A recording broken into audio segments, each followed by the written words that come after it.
And we're good. We're live. Hello, welcome to the Business Octopus. We are a little bit early today. Sorry.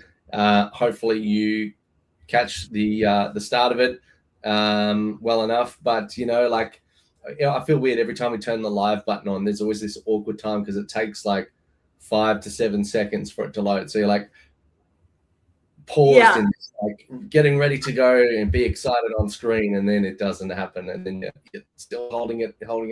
Anyway, so we're here. We made it. Hopefully we delayed long enough for our actual start time, which is in 9 minutes from now. So if you're tuning in late, don't worry, you get the record. So what are we talking about today? It is how to build a referral partner program. Yeah. First of all, how are you going, Amanda? And do you have a referral partner program? Fabulous. Answer the first question. Answer the second question. An informal one. Absolutely. Absolutely. It is something that could use some firming up and some formalizing, even just on our end, so that we're proactively working with our referral partners, not just doing it on an ad hoc basis. So I'm really curious how you've formalized yours, Avon, and also I'm sure the viewers at home would love to hear how you're kicking goals and how we can set that up for ourselves. Well, mine's a little informal and it's not entirely perfect, but I've got a lot of experience with partner programs because I've been a partner on like 100 different software programs plus. I've been through the ringer with Salesforce, HubSpot, Microsoft. Tried to get into SAP, which is like talking to a brick, and we're active in with Zoho, and there are other platforms that I've dealt with in the past. In fact, our sales guy Jeremiah, which was the partner manager on Infusionsoft, and he was my partner manager. Now he works with us running partnership programs within Relevate. So I think in terms of maybe if I talk about the ultimate of what it is, and then also talk about what it is for most people and what it probably is, for you. And you don't have to go to the nth degree.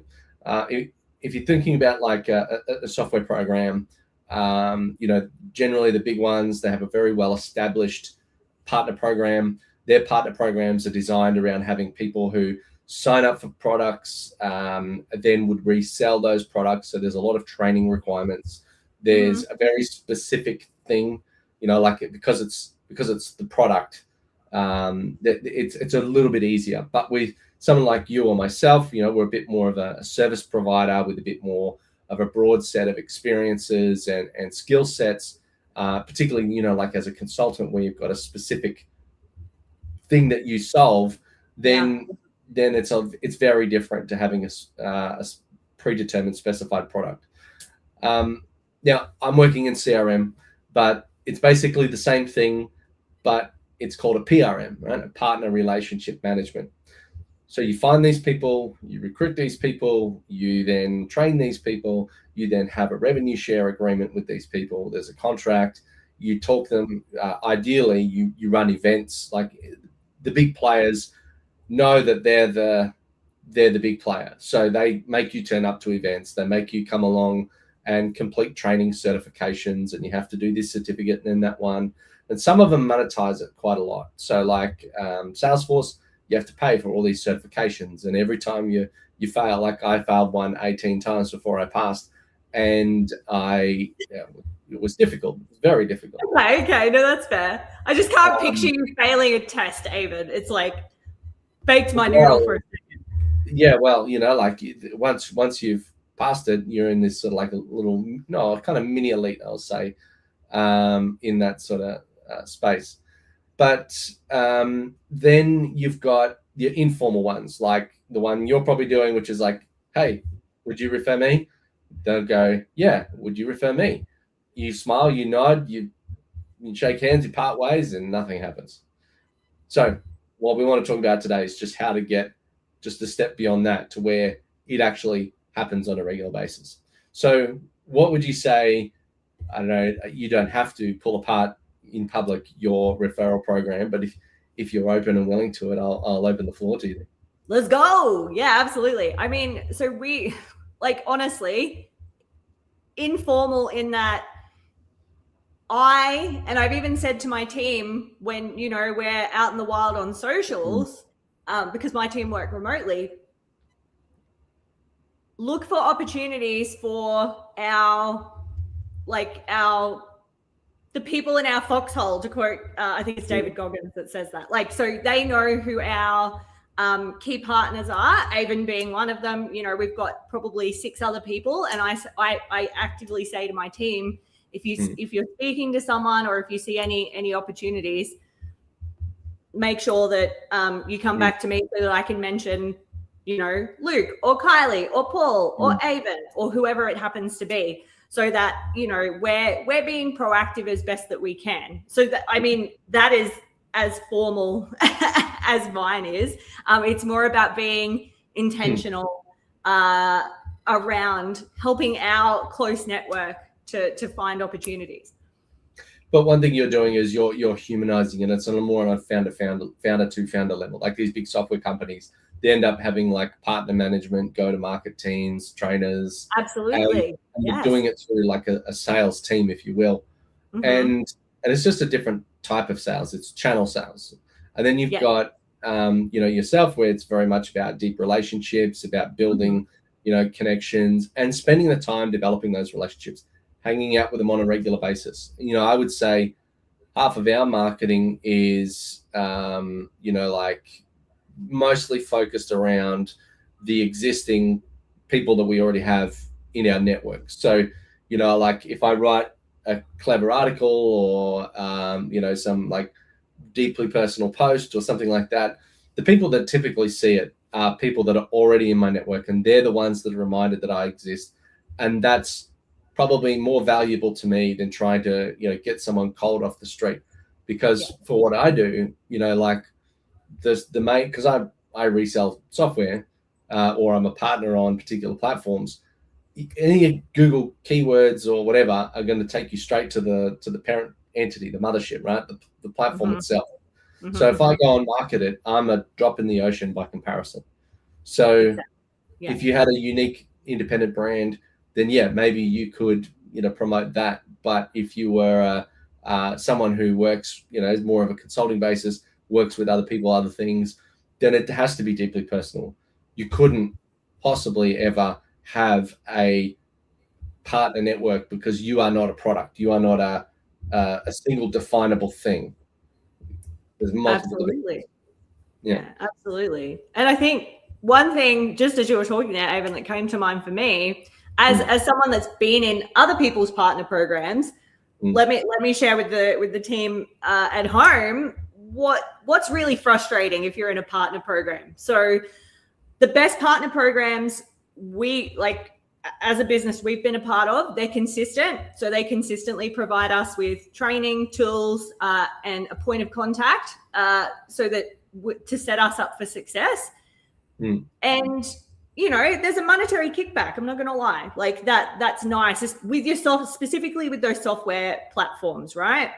When it's done poorly, there might be a monetary kickback, but there's no support. So you're not educating us on how to best represent your product. You're not letting us know, consistently what the changes are with your product, because some of these, and yourself, Avon, like you can literally open it up one day and, the dashboard can be completely different. And the couple of products that we represent, and that's never been communicated to us at times. It's really frustrating when it's been handled poorly. So if you want to set your partners up for success, communicate often, communicate clearly, ask them what they need to set them up to win. So that would be my feedback as someone who's been in really great ones and then really terrible ones.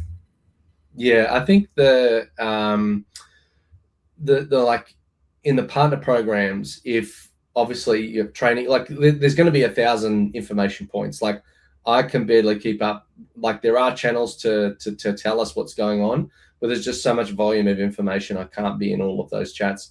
Then, they run programs like MVPs or most valuable partners, but these, because it's somewhat institutional in the fact that you've got this large business, then they've got this massive knowledge base. They've got hundreds of workers working on the thing. to build the software product. So it is very different, and then that becomes more of like a partner program or a channel program by magnitude and by structure. But I think most of the people listening to us, the partner program that we're mostly speaking of is the one that you or I would run, where it's more deeply connected and personal. And I think that, there's been many of occasions when people have gone, oh, we should have a chat. And, it feels like a friendly hello, but then all they're after is my network. And all they're after is, oh, bring us leads, we'll give you 10%. I don't care. I'm not like, what does that really mean? Like what's actually incentivizing the partner programs? Like with these software products, many of them now go, yep, we'll pay you commissions, but it falls off after 12 months. Or they go, I will support you. Like the one we work with now, it falls off after 4 years. So it's pretty good. Actually, no, they changed it recently. So it's a smaller amount, but it's ongoing. So cool. Nice. But when I first started with Infusionsoft, for example, that had a 30% ongoing. Like you had tiers. So like if you're just getting started, it was 10%. If you're doing all right above this amount, it was 20. If you're a rock star, you got 30. But then after a certain point, people stopped trying because they had this recurring revenue. And I think yes, they put some guardrails on it to say, well, unless you bring us a new one every 12 months, we're going to just disregard all the previous. Or they'll say, no, we now want to make it all fall off after 12 months. So then that stops the partners really investing in the brand, because they go, well, I can get a better deal somewhere else. I want to be supported. This is why Go High Level works. It doesn't work really well. It's being sold really well because people can charge what they want with it, and if they can spin it a certain way, then they can get quite a lot of money in commissions and ongoings for it. The problem is that the partner always wears the loss, if there's any, or non-payment. And the problem is also that they've made it almost like a pyramid scheme. So now it seems more dishonest and spammy and scammy than the value that the actual program actually brings. So 100%. But on an individual level, what you really need to do, I think, is connect with, like on founder to founder basis. So if you have a look at, like as a consultant, you're trying to build a partner program, you're trying to find someone who can refer you in. Generally, you have either a rare skill set, or you need the right person at the right time, or, the client doesn't know themselves that they need this thing. So they're never going to go shopping for it. So you need someone who's a swimming lane partner, who's like kind of like you, adjacent at a different point in the same pool. Maybe you service the same type of client. Maybe they do their thing before you do your thing, or at around about the same time. So, like the best referrer for new home furniture is a wedding celebrant. Oh, I like that. Well done. Yeah, cool. And then, first home buyers and all that sort of stuff. So that is a quite a common thing where, that person doesn't do what you do. They do work with the same client, but then they're going to refer you in at the right point in the chain. So how do we build those relationships? I have a way, and because most of the time people are very much like, I'm going to sell you my thing, and that's it. Like it's a here's my flyer. Like it's not a very personalized relationship, but there's no investment as to why they would actually give you that. So I've got this game plan and the whole idea of this is just rapid values alignment and make sure that I'm talking to the right person. So I just got a little bit of an upfront, like, who am I and what do I care about? What am I trying to do, and what am I trying to do by this document? And the point is, it's ugly. It is not supposed to be a flyer. I have experimented with glossy things, and I've experimented with ugly. This one, I think, kind of does the right thing at the right level. And so you've got your dot points. There's my some values, and then I say, here's what I'm doing on my projects. Different business units, and then kind of like the goals, and then from that, it's really just enough to go, do you want to have a conversation? Do we align? Is there anything in there that goes, there is no way that I would ever do any kind of work with you? If that's the case, then you need to weed them out as fast as possible and get to the real conversation. Get past the smoke and mirrors, get past the sales persona. You see it wash off someone at a certain point. It's like a cloak that they put on. When you walk into a networking event and they do their 60-second pitch and they're like, hi, I'm Dave. You know, like 10-second Tom off, what's that movie? 50 First Dates. They're like, hi, I'm Tom. And then you start having a conversation, they turn the next guy, hi, I'm Tom. Yeah. So robotic. That's a networking event. Mm-hmm. That is so many of these disgusting things that go on. And these are the people that are like, oh, you give me business, I'll give you business. But then everyone's like looking at each other, goes, who's going to move first? No one trusts each other. No one's going to go, I think you should do this because, or I want to introduce my client to you because I think you are super valuable to that person. And then that's going to improve my relationship with them and then unlock something for me as well. Only happens when you trust them. That's right. And to your point, Avon, I'll share an experience I had recently and one of our colleagues had recently with the same person. So we had encountered this person out in the wild and they wanted to do the referral partner thing. It's like, okay, great, cool. We explained our business to them. And for both of us, we were given like not even remotely good referrals, like completely off the mark. So this person clearly did not listen or care or have any interest in helping us out, just wanted to harvest our connections. So I found that really interesting. So, and for me, I'm one of those people that, you know, I just assume everyone has the best intentions. So that one floored me a little bit. Avon's like, very naive, Amanda. Very naive. No. Like, I agree. And, you know, like you spend I want to invest time with people and I don't want to invest time with the wrong people. So when someone gives me an introduction and it's the wrong person, I feel like I've wasted my time. So it would be far better for that person to truly understand. And if they're off the mark a couple of times, that's fine. But if they're, for the most part, on the mark, well, great. But if it's just like, I found a business card in the gutter, I thought you might want it. Here you go. Yeah. No. And that was very much the energy that I'm talking about here. Like just I'm going to like pluck, you know, 3-4 people out of the ether, just so that I can then harvest your network. Don't be that guy, friends. Don't do it. Yuck. It's got to be a two-way street, and you got to, like, you know, I think, you know, in our own examples, and I hope this interaction is going well, but it's a very long interaction. I introduced you to somebody, but I didn't just, like, I couldn't do it for the first little while because I felt I didn't know enough or I didn't have the right person at the right time. And then when I heard what I needed to hear from that person, I said, you have to speak to Amanda. And then I made that introduction. You know, it's taken a couple of months for them to get around to that, and so far I think it's going well. You don't have to do it live, but I think that the point is, you know, some of these, like the really good relationships, take time. Absolutely. You know? This is a long game. It's not like, you know, one of those networking groups where you're, you know, like, you know, death by 1,000 business cards, or there's those forced referrals.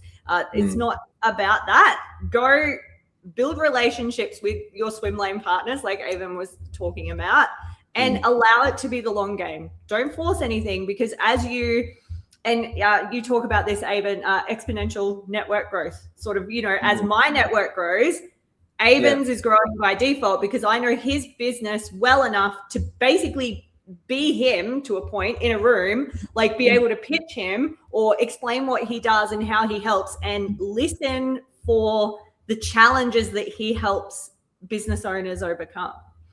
But the other value is then, like, you can deliver value to your network through my network, in the sense that it doesn't always have to be you and me. So maybe someone every time. But you know, maybe someone in your network and that you talk about to me, to say, this person has whatever drama or issue, I could say, well, I know someone that could help solve that over there. And then we can make an introduction that doesn't involve either of us directly, but that creates additional value for both the people that are solving whatever problem, and then they both look at us positively. So some people struggle to wrap their head around that, but it's sort of like 2 or 3 steps down the chain, and then that's that sort of contact sphere value that sort of comes down the chain. All right. Well, I think we've had a pretty good one. We are technically only 10 minutes in, but we've been going for 20 minutes. So we started early, so we're going to finish early, but we've gone for our standard time. So if you're tuning in at 8, apologies. That was my mistake setting up the live stream. I didn't click the schedule for this time because we get in early. We try to prepare, but hey, live is when you make the most mistakes. It's the most fun. We're professionals at this now, surely, Avon. Come on. Yeah. We've moved mountains to try and stay on schedule and keep this running for quite a while. Yeah, we actually have. Go team. On that note, Avon, tell them about the community. Yes. So, well, we're talking about building referral partners. We're talking about finding those swim lane people who are really good at what they do. They're vetted, they're trusted, and we're building a core group where this is what we do. This is where we actively spend time figuring each other out. We filter out the crap as hard and as fast as possible. And by doing so, we create exponential value for each other. So check out the network below, join.relevate.com.au. See if you're a fit. If you're not, then more than welcome to enjoy the rest of your life. We wish you all the best. But otherwise, hopefully you've enjoyed today. Please do give a like, a subscribe, and a comment, and let us know what you thought. If you've got any additional questions or topics you want us to discuss, you can let us know in the community or just in the comments. But otherwise, take care. Stay classy. Stay classy.